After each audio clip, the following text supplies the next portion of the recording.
The notes of an accordion float across from the billets. Often we lay aside the cards and look about us. One will say, "Well, boys," or it was a near thing that time." And for a moment we fall silent. There is in each of us a feeling of constraint. We are all sensible of it. It needs no words to communicate it. It might easily have happened that we should not be sitting here on our boxes today. It came damn near to that. And so everything is new and brave, red poppies and good food, cigarettes and summer breeze. Kropp asks, "Anyone seen Kemrick lately?" "He's up at St. Joseph's," I tell him. Muller explains that he had a flesh wound in his thigh, a good blighty. We decide to go and see him this afternoon. Kropp pulls out a letter. "Kantorek sends you all his best wishes." We laugh. Muller throws his cigarette away and says, "I wish he was here." Kantorek had been our schoolmaster, a stern little man in a gray tailcoat with a face like a shrew mouse. He was about the same size as Corporal Himmelstoss, the terror of Klosterberg. It is very queer that the unhappiness of the world is so often brought on by small men. They are so much more energetic and uncompromising than the big fellows. I have always taken good care to keep out of sections with small company commanders.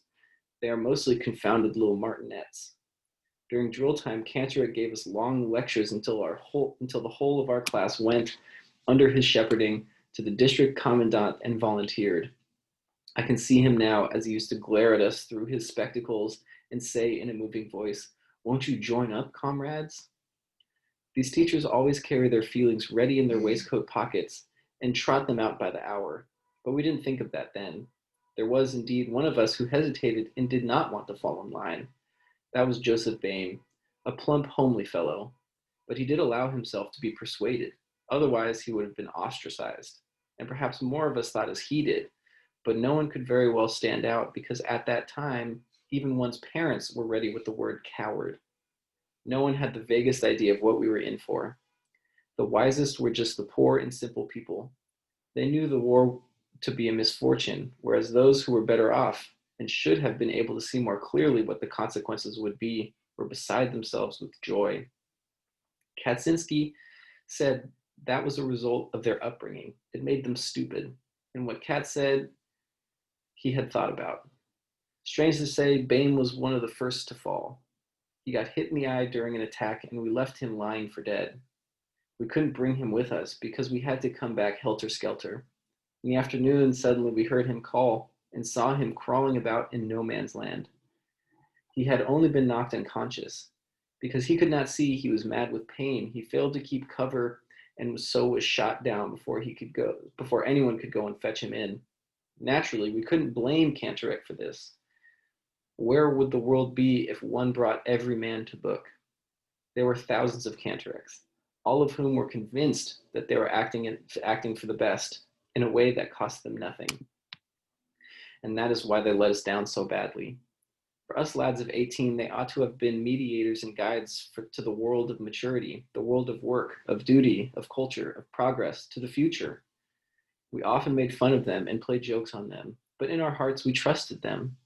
The idea of authority, which they represented, was associated in our minds with a greater insight and a more humane wisdom.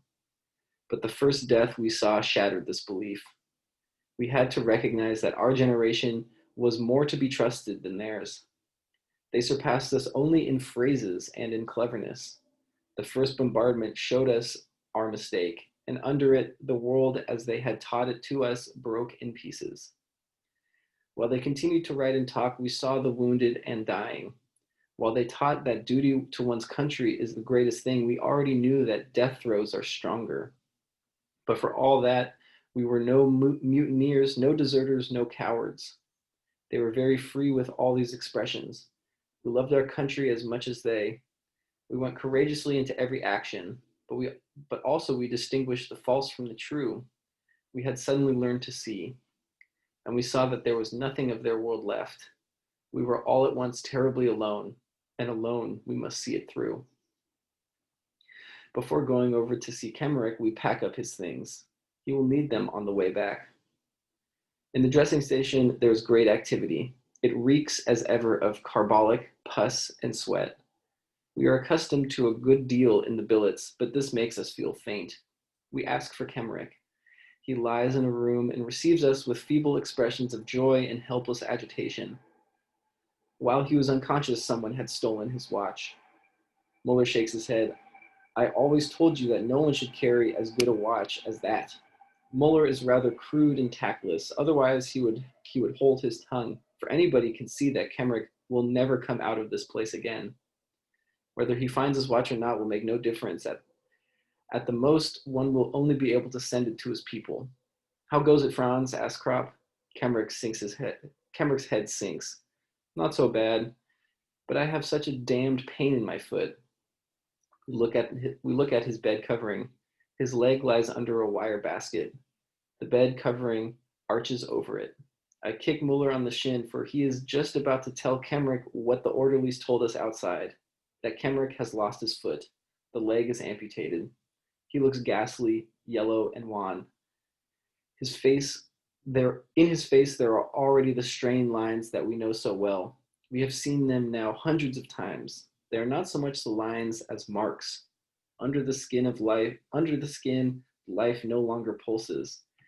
It has already pressed out the boundaries of the body. Death is working through from within. It already has command in the eyes. Here lies our comrade Kemmerich, who a little while ago was roasting horse flesh with us and squatting in the shell holes.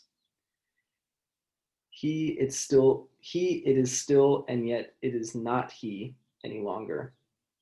His features have become uncertain and faint, like a photographic plate from which two pictures have been taken. Even his voice sounds like ashes. I think of the time when he went away. His mother, a good plump matron, brought him to the station. She wept continually. Her face was bloated and swollen.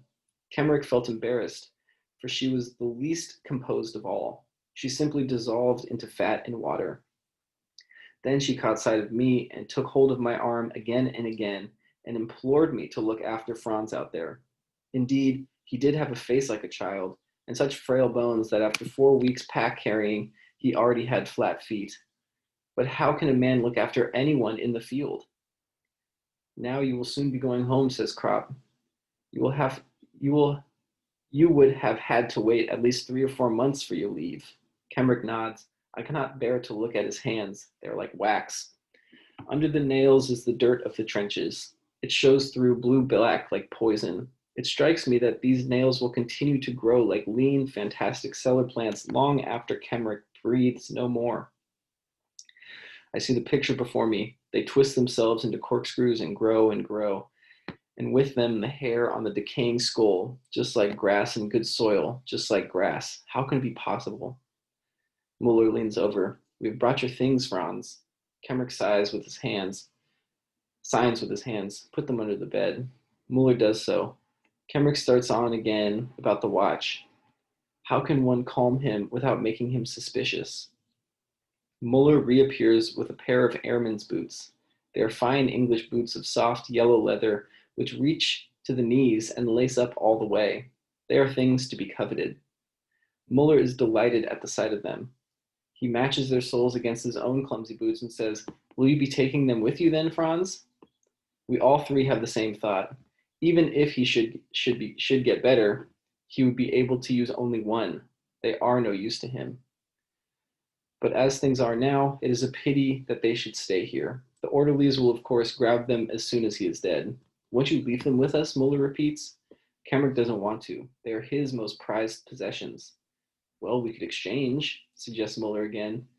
Out here, one can make some use of them. Still, Kemmerich is not to be moved. I tread on Muller's foot. Reluctantly, he puts the fine boots back under the bed. We talk a little more and then take our leave. Cheerio, Franz. I promise him to come back in the morning. Muller talks of doing so too. He's thinking of the lace-up boots. It means to be on the spot. Kemmerich groans. He is feverish. We get hold of an orderly outside and ask him to give Kemmerich a dose of morphia. He refuses. If we were to give morphia to everyone, we would have to have tubs full. You only attend to officers properly, says Kropp viciously. I hastily intervene and give him a cigarette. He takes it. Are you usually allowed to give it then? I ask him. He is annoyed. If you don't think so, then why do you ask? I press a few more cigarettes into his hand. Do us the favor. Well, all right. Kropp goes in with him. He doesn't trust him and wants to see. We wait outside. Muller returns to the subject of the boots. They would fit me perfectly. In these boots, I get blister after blister. Do you think he will last until tomorrow after drill? If he passes out in the night, we know where the boots. Kropp returns. Do you think, he asks, done for, says Muller emphatically. We go back to the huts. I think of the letter that I must write tomorrow to Kemrick's mother. I am freezing. I could do a lot. I could do with a tot of rum. Muller pulls up some grass and chews it. Suddenly, little Kropp throws his cigarette away, stamps on it savagely, and looking around him with a broken and distracted face, stammers, damn shit, the damn shit. We walk on for a long time. Kropp has calmed himself. We understand. He saw red. Out there, every man gets like that sometimes. What has Cantorek written to you? Muller asks him. He laughs. We are the Iron Youth. We all three smile bitterly. Kropp rails. He is glad that he can speak. Yes, that is the way they think, these 100,000 Cantoreks. Iron Youth. Youth. We are none of us more than 20 years old. But young, youth, that is long ago. We are old folk.